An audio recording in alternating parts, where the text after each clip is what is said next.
Hindi birong hirap daw ang dinanas ng dalawang Pilipinang namasukang kasambahay sa pinsan ni Syrian President Bashar al-Assad.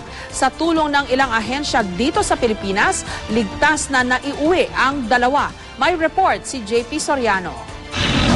Ang mga panakaw na cellphone video na ito ng aktwal na kaguluhan sa Syria, ang mga tanging naiuwi ng dalawang Pinay na kasambahay ng pinsan ni President al-Assad ng Syria nang makabalik sila ng Pilipinas. Bukod sa giyera, tiniis din daw ng dalawang Pinay na itago natin sa pangalang Lani at May ang pananakit ng kanilang amo. Sinampal niya ako tapos nagagalit siya.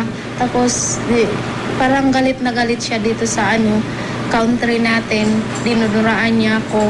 Nang sumiklab daw ang gulo sa Syria, tumakas daw papuntang Amerika ang kanilang amo at iniwan sila sa bahay sa itaas ng bundok sa Damascus. Kasama lang daw nila ang ilang gwardya, pero di raw sila iniwanan ng pagkain, kaya gutom at takot daw ang naramdaman nila. Iniipit din daw ang sahod nila at hindi sila pinapayagang lumabas. Pinutol din daw ang linya ng kanilang cellphone. Minsan na rin daw silang muntikang matamaan ng ligaw na bala dahil inaatake na ang bahay ng kanilang amo. Kaya nagdesisyon daw silang tumakas. Kasi nasa tuktok po kami ng bundok. Tapos yung pababa po ng bahay, sobrang taas. Kaya ginawa po namin, nagdamit kami ng itim pareho, tapos gumapang po kami pababa. Mga siguro ginapang namin mga 1 oras. Pero pagdating sa highway, nahuli raw sila ng mga sundalo at ibinalik muli sa gwardiya ng kanilang amo.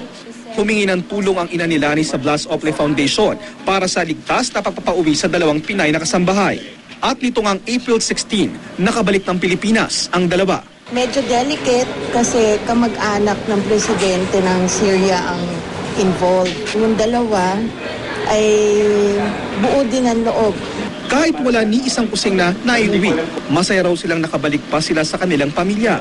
Tinutulungan sila ng OWA at ng Blas Ople Foundation para makauwi sa kanilang probinsya.